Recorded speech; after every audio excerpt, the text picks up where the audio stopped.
السلام عليكم ورحمة الله وبركاته. ازيكم عاملين ايه؟ يا رب تكونوا بخير. موضوعنا النهاردة ان شاء الله شيق جدا جدا، وفي كتير مننا ممكن ما يكونش يعرف. يعني مثلا، هل انت تعرف الشارع اللي انت قاعد فيه اتسمى بالاسم ده ليه؟ اعتقد في كتير ما يعرفش. موضوعنا النهاردة هو سبب تسمية شوارع واحياء مصر القديمة. نبدأ بايه؟ نبدأ بالدرب الاحمر.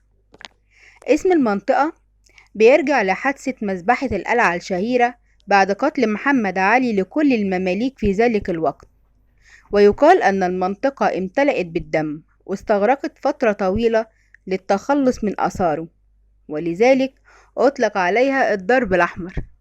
عرفنا بقى الدرب الأحمر اتسمى بالاسم ده ليه؟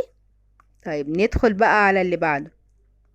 في عندنا كمان المغربلين، السروجية، الخيامية، القرابية، السقايين، وكل الدروب دي بتقع جنب بعضها. نتكلم في المغربلين. كان بيسكنها العطارون الذين كانوا دائما يغربلون عطارتهم حتى تخلو من الشوائب، لذلك سميت بالمغربلين. أما السروجية فكانت مشهورة بصناعة كل ما يخص الخيول من الحدوات وسروج، ولذلك سميت بالسروجية. أما بقى الخيامية فكان بيقطنها صناع الخيام، وكمان القرابية أيضا سميت بذلك الاسم لأن سكانها كانوا مشهورين بصناعة القرب وبيعها للسقايين. طيب بركة الفيل، وأنا هنا بقول بركة الفيل مش بركة الفيل، وهتعرفوا ليه أنا بقول كده. بركة الفيل بتعود بقصته لعهد المصريين القدماء، حيث كان يعيش عدد من الفيلة فيها وكانوا يعبدوهم. كانت أهالي المنطقة بتعبد الفيلة، وعندما كانت تجف الأرض كانوا يصلون لها ويطلبون نزول الماء، لذلك أطلق على هذه المنطقة بركة الفيل بفتح الباء. ومع مرور الزمن أطلق عليها العامة بركة الفيل بكسر الباء. مع مرور الوقت أطلق عليها العامة إيه؟ بركة الفيل. يا ترى خلصنا كده؟ لا، لسه في كمان. في عندنا تل العقارب بالسيدة زينب. ليه اتسمت بتل العقارب؟ بتعود سر تسميته بهذا الاسم إلى أن هذه المنطقة كانت منطقة جبلية، وكانت تحوي الآلاف من العقارب والثعابين، لذلك سميت بتل العقارب. لسه تاني؟ طبعا لسه تاني. عندنا حوش الغجر. بتقع هذه المنطقة خلف سور مجرى العيون في مكان شبه مغمور، ولهذا السبب كانت تأتي بعض القبائل الغجرية التي كانت تطرد من الصعيد هاربين إلى القاهرة محاولين الاختفاء لفترة في هذه المنطقة.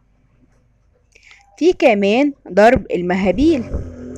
سميت هذه المنطقة بهذا الاسم نتيجة وجود بعض محال البوظة التي كان يقبل عليها أهالي المنطقة، مما كان يجعلها أو بيجعلهم سكارى معظم الوقت، ولذلك سميت بضرب المهابيل. طب نعيدها تاني الحتة دي.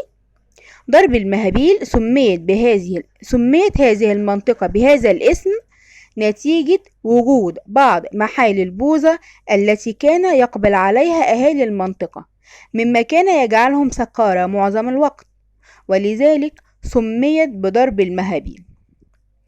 ضرب البربرة.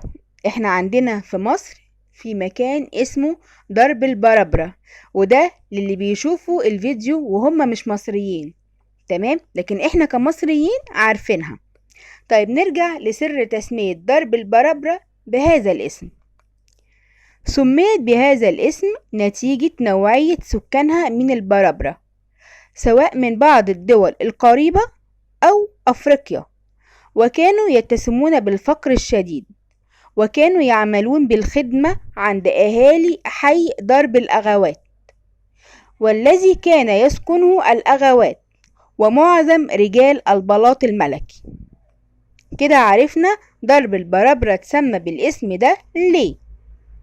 طيب في حاجة تانية، في مناطق تانية؟ في مثلا العباسية. العباسية كانت تسمى بأرض الطبالة، وكانت من أغنى وأجمل مناطق القاهرة. وفي سنة 1849 ميلادية أنشأ عباس حلمي الأول سكنات للجيش، ومنذ ذلك الحين سميت العباسية. بعد كده عمرت وبنيت المباني بها وقسمت إلى أحياء. طيب الفسطاط بقى ذكر كتاب أصل الأشياء قصة أخرى للمنطقة دي. بعد فتح عمرو بن العاص مصر روضته قصة طريفة جدا بترجع سببها لتسمية الفسطاط.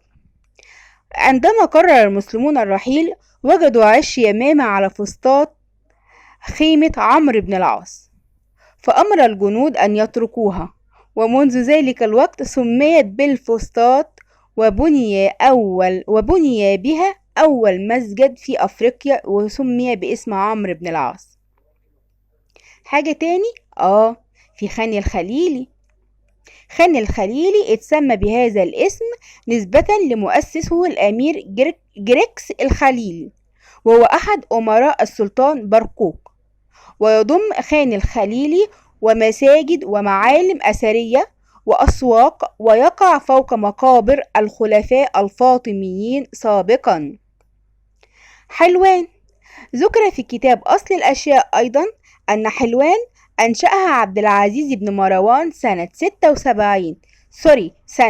67 هجرية و686 ميلادية، وإنه اضطر للانتقال إلى الفسطاط في سنة ظهور الطاعون، واختار لها ابن مروان اسم حلوان لأنه يرى أن موقعها يشبه حال مدينة حلوان في العراق.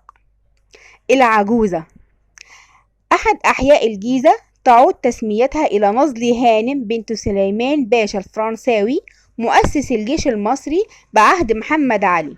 لقبت بالعجوزة لأنها أشرفت على بناء مسجد رغم بلوغها 90 عام، ما جعل الأهالي يطلقون على المسجد والمنطقة بأكملها منطقة العجوزة. طب الأزبكية بقى نسبة للأمير أزبك أتابك الجيش المصري في عهد السلطان الأشرف قايد باي. بس طيب الظاهر، منطقة الظاهرة عندنا اتسمت كده نسبة للسلطان الظاهر بيبرس. وبكده يكون خلص الفيديو بتاعنا. اتمنى يكون عجبكم، واتمنى اللي اول مرة يشوف قناتي ما ينسانيش من الاشتراك وتفعيل زر الجرس، ويعمل لي لايك ويكتب لي رأيه في الكومنتات. دمتم في رعاية وحفظ الله، واشوفكم ان شاء الله في فيديو جديد، وده قريب جدا. السلام عليكم ورحمة الله وبركاته.